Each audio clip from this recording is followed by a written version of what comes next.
എല്ലാവർക്കും നമ്മുടെ ചാനലിലേക്ക് സ്വാഗതം. നമ്മുടെ ചാനൽ ആദ്യമായാണ് കാണുന്നതെങ്കിൽ താഴെ കാണുന്ന സബ്സ്ക്രൈബ് ബട്ടണിൽ ടാപ്പ് ചെയ്ത് ഓൾ എന്ന ഓപ്ഷൻ എനേബിൾ ചെയ്യാൻ മറക്കല്ലേ. അപ്പോൾ നമുക്ക് നേരെ വീഡിയോയിലേക്ക് പോകാം. അപ്പോൾ നമ്മുടെ ഇന്നത്തെ സ്പെഷ്യൽ ഡിഷ് ഉണ്ടാക്കുന്നതിന് വേണ്ടിയിട്ട് ഞാനൊരു മിക്സിയുടെ ജാറിലേക്ക് ബാക്കി വന്നിട്ടുള്ള ഇഡലി ഇട്ട് കൊടുക്കുന്നുണ്ട്.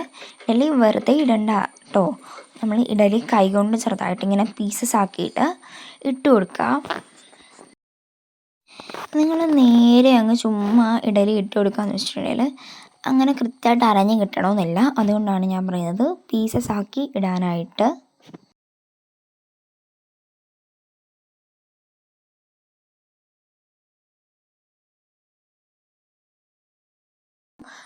കാൽ ടീസ്പൂൺ അളവിൽ മഞ്ഞൾപ്പൊടി, 1 ടീസ്പൂൺ അളവിൽ കശ്മീരി മുളക് പൊടി, 1 ടീസ്പൂൺ അളവിൽ ഗരം മസാല, 1/4 ടീസ്പൂൺ അളവിൽ കുരുമുളക് പൊടി, പാകത്തിന് ഉപ്പ് എന്നിവ ചേർത്ത് കൊടുക്കാം.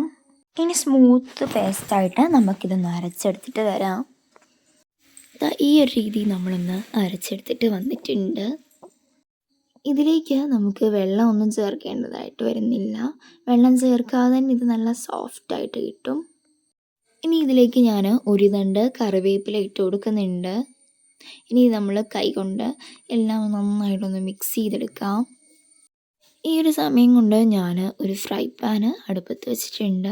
അപ്പോൾ എണ്ണ ചൂടായി വരുന്നിട്ടുണ്ട്. ഇനി നമുക്ക് ഇത് ഇഷ്ടമുള്ള ഷേപ്പിലേക്ക് മാറ്റിയിട്ട് നമുക്കൊന്ന് പൊരിച്ചെടുക്കാം. ഞാനിവിടെ ഫസ്റ്റ് തന്നെ മാവ് നീളത്തിലൊന്ന് റോൾ ചെയ്തെടുത്തതിന് ശേഷം സ്പൈറലായിട്ടൊന്ന് റൗണ്ട് ചെയ്തെടുത്തിട്ടുണ്ട്. നമ്മുടെ ഈ മുറുക്കൊക്കെ ഇല്ലേ, അത് ചെയ്തെടുക്കുന്ന പോലെ ജസ്റ്റ് കൈകൊണ്ട് ഒന്ന് ചെയ്തെടുത്തിട്ടുണ്ടെന്നേ ഉള്ളൂ.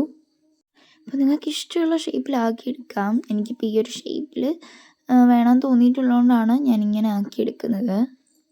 ഇത് നമുക്ക് പെട്ടെന്ന് തന്നെ വെന്ത് കിട്ടും കേട്ടോ. ഒരുപാട് എണ്ണയൊന്നും കുടിക്കാതെ വളരെ പെട്ടെന്ന് തന്നെ വെന്ത് കിട്ടുന്ന ഒരു ഫുഡ് ഐറ്റമാണിത്. ഈ ഒരു ഫുഡിൻ്റെ അല്ല, ഈ ഒരു സ്നാക്കിൻ്റെ മെയിൻ ഹൈലൈറ്റ് എന്ന് പറയുന്നത് ഇതിൻ്റെ ക്രിസ്പിനെസ്സും ക്രഞ്ചിനെസ്സുമാണ്. ഇപ്പോൾ അതാ ഏതാണ്ട് ഒരു സൈഡൊക്കെ ഒന്ന് ഗോൾഡൻ ബ്രൗൺ കളറായി വന്നിട്ടുണ്ട്. അപ്പോൾ ഞാനിതൊന്ന് മറിച്ചിട്ട് കൊടുത്തിട്ടുണ്ട്. ഇങ്ങനെ ഞാൻ അപ്പുറത്തെ സൈഡും ഒന്ന് ഗോൾഡൻ കളറാക്കി എടുക്കുന്നുണ്ട്. അപ്പോൾ ബാക്കി വന്ന ഇഡലി ഉണ്ടെങ്കിൽ ഇനി കാടിയിൽ കളയാതെ ഇതുപോലെ കുഞ്ഞു കുഞ്ഞ് ഈവനിങ് സ്നാക്സൊക്കെ ഉണ്ടാക്കി നോക്കുക. കുട്ടികൾക്കും മുതിർന്നവർക്കും ഒക്കെ ഇഷ്ടമാവുന്ന ഈ ഒരു സ്നാക്ക് നിങ്ങൾ എന്തായാലും ഉണ്ടാക്കി നോക്കിയിട്ട് നിങ്ങളുടെ അഭിപ്രായങ്ങൾ കമൻറ്റായി അറിയിക്കാൻ മറക്കരുത്. വീഡിയോ സ്നാക്സ് വളരെയധികം ക്രിസ്പിയൊക്കെ തന്നെയാണ്. ഓൾ എന്ന ഓപ്ഷൻ എനേബിൾ ചെയ്യാനും ഫ്രണ്ട്സിനും ഫാമിലിക്കും ഷെയർ ചെയ്യാനും മറക്കല്ലേ. അപ്പോൾ അടുത്തൊരു വീഡിയോയുമായി വരുന്നത് വരെ താങ്ക് യു ഫോർ വാച്ചിങ്.